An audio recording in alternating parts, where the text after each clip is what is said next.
প্রিয় বন্ধুরা, ইউটিউব বাংলা চ্যানেলে আপনাদের প্রত্যেককেই স্বাগত।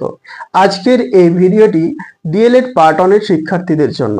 আজকের এই ভিডিওতে আমি আলোচনা করব 1 নম্বরে ডিএলএড পার্ট 1 এ মোট কয়টি বিষয় রয়েছে, কি কি পড়তে হবে। 2 নম্বরে আলোচনা করব ডিএলএড পার্ট 1 এ মোট কত নম্বর রয়েছে, কত নম্বর পেতে হবে পাস করতে এবং এদের নম্বর বিভাজন কি রয়েছে। তো সব মিলিয়ে আজকের এই ভিডিওটি ভীষণ গুরুত্বপূর্ণ হতে চলেছে, তাই ভিডিওটিকে আপনারা অবশ্যই মনোযোগ সহকারে প্রথম থেকে শেষ পর্যন্ত দেখতে থাকুন। তো চলুন কথা না বাড়িয়ে মূল আলোচনায় যাওয়া যাক। ডিএলএড পার্ট 1 এ মোট 5টি বিষয় পড়তে হবে। কি কি বিষয়গুলি? Bangla, English, mathematics, child studies এবং এনভায়রনমেন্টাল সায়েন্স। এই 5টি বিষয় পড়তে হবে। আপনারা বাজারে রীতা পাবলিকেশনের কিন্তু এই বইগুলো পেয়ে যাবেন। সেই বইগুলো আপনারা বাজার থেকে কালেক্ট করবেন এবং খুঁটিয়ে খুঁটিয়ে প্রতিটা লাইন বাই লাইন পড়বেন, কারণ এখান থেকে কিন্তু আপনাদের ডিএলএড করার মূল লক্ষ্য হচ্ছে টেট কোয়ালিফাই করে একজন প্রাথমিক শিক্ষক হওয়া, এবং টেটে এখান থেকে প্রচুর পরিমাণে প্রশ্ন থাকে এবং ডিএলএডও কিন্তু আপনাদের এখান থেকে যে পরীক্ষায় ভালো নম্বর পেতে হবে তার জন্য কিন্তু বইগুলো নিয়ে ভালোভাবে পড়তে হবে। তাই আপনারা প্রথম থেকেই রীতা পাবলিকেশনের বা যে কোনো পাবলিকেশনের বইগুলো কিনে মন দিয়ে প্রথম থেকে শেষ পর্যন্ত পড়বেন। এবারে আসি ডিএলএড পার্ট 1 এ মোট কত নম্বর রয়েছে। ডিএলএড পার্ট 1 এ মোট 700 নম্বর রয়েছে। 700 নম্বরের নম্বর বিভাজন কি? আমি পূর্বেই বলেছি যে ডিএলএড পার্ট 1 এ 5টি বিষয় পড়তে হবে।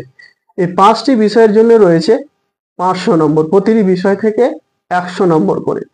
এই 100 নম্বরকে আবার দুটো ভাগে ভাগ করেছে। ইন্টারনাল অ্যাসাইনমেন্ট 30 নম্বর এবং 70 নম্বর রয়েছে থিওরি। এই ইন্টারনাল অ্যাসাইনমেন্ট আপনারা 11-12 যে অ্যাসাইনমেন্ট লিখে জমা করেছেন স্কুলে, ঠিক তেমন ভাবে কিন্তু এখানেও স্যাররা কিছু একটা টপিক ধরে দেবে, তার উপর অ্যাসাইনমেন্ট তৈরি করে কিন্তু কলেজে জমা করতে হবে। এর জন্য রয়েছে 30 নম্বর। এখানে 30 নম্বরের মধ্যে 5 নম্বর রয়েছে 12 নম্বর। 12 নম্বর পেতেই হবে পাস করতে 30-এ। এখানে স্যাররা কিন্তু ভালো নম্বর দিয়ে থাকে, 28, 29 এরকম নম্বর সাধারণত দিয়ে থাকে।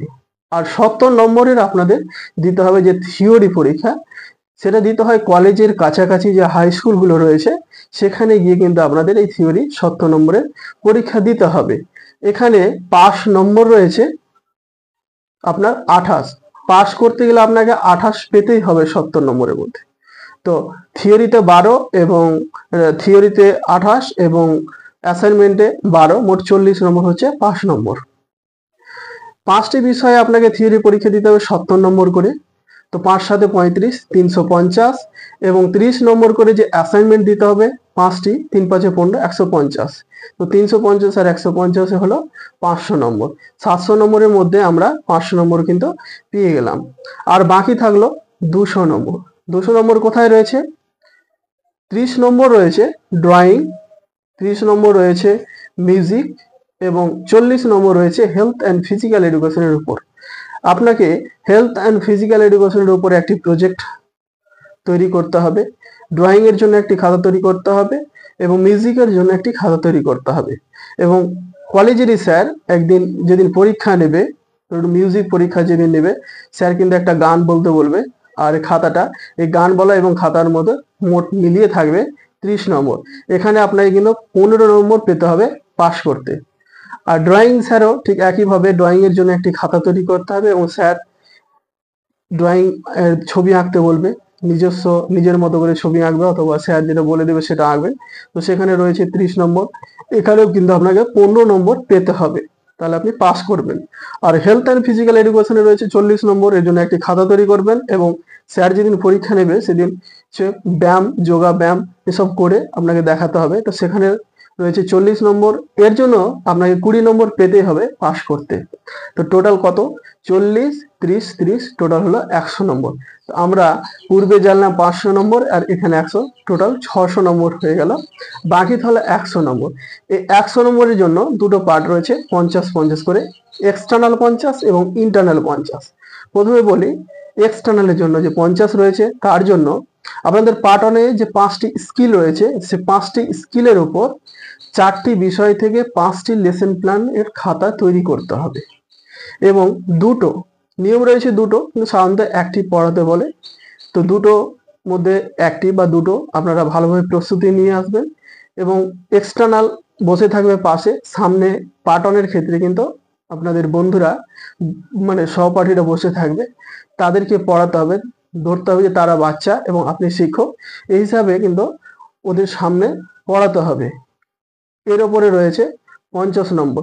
এখানে কিন্তু পাস নম্বর রয়েছে 25, 25 পেতেই হবে। তো সাধারণত এখানে 35, 40, 45 এরকম নম্বর কিন্তু এক্সটার্নাল দিয়ে থাকে। আর ইন্টারনালের জন্য যে 5টি স্কিল রয়েছে, সেই 5টি স্কিল থেকে 4টি বিষয়ের উপর 20টি লেসন প্ল্যানের একটি খাতা তৈরি করতে হবে। এবং যে স্যাররা রয়েছে, কলেজের স্যাররা এক্সটার্নালের পাশেই কিন্তু তারাও বসে থাকবে। আপনি যখন পড়াবেন স্যাররা কিন্তু ফলো করবে।